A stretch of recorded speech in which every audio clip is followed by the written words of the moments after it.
Hi guys, this is Dr. Rajeshwar from Pharma Tube. In the previous video, we learnt the crossed aldol reaction of aldehydes and ketones.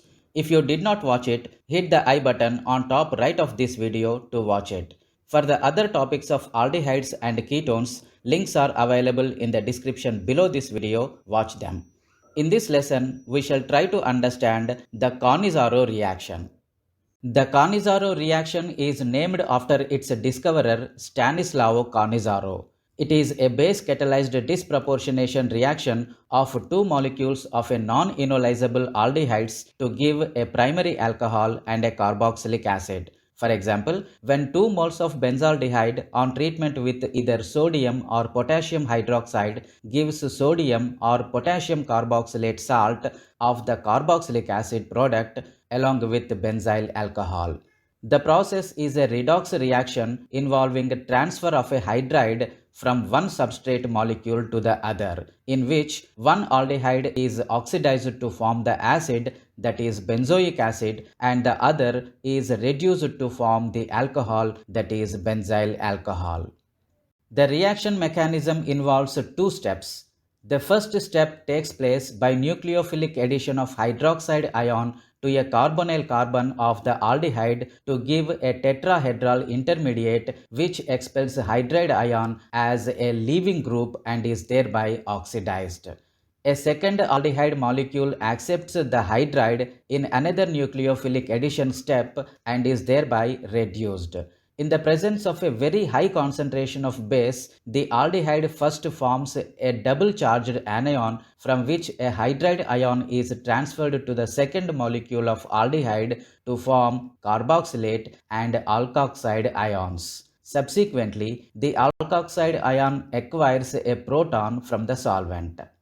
Importantly, the so-called concrete scientific evidences for the mechanism of Cannizzaro reaction are solely based upon the particular experiments carried out with deuterated water, that is D2O, as the solvent.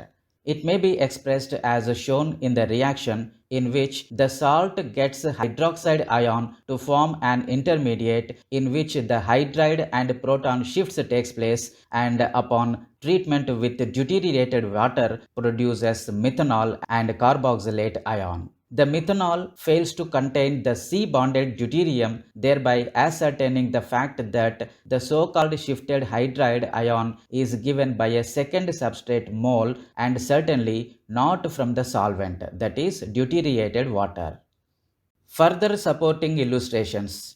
The first illustration is the reaction between an aromatic aldehyde, that is benzaldehyde, and pyridine sodium in tetrahydrofuran at 0 degrees centigrade for 5 hours yields phenylbenzamide approximately 76% and benzyl alcohol as shown in the reaction.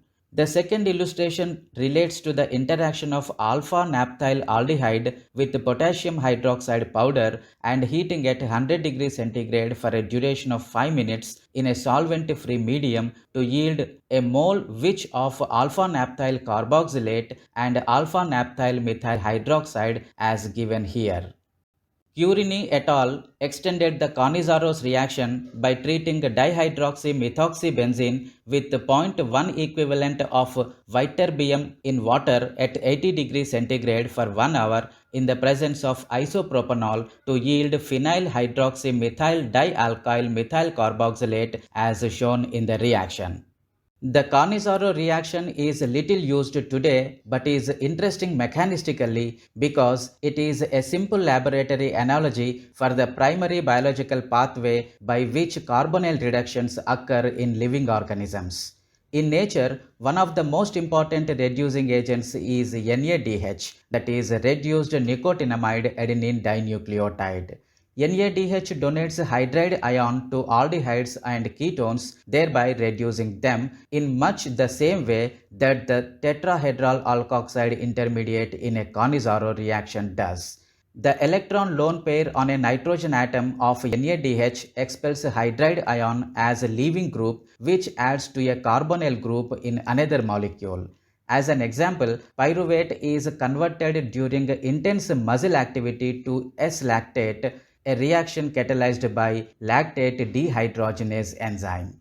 This is the list of references followed for the lesson. That's all in this video, the Cannizzaro reaction. In the next lesson, we will learn the crossed Cannizzaro reaction. Till then, never stop learning and never stop watching my videos. Thank you for watching this video.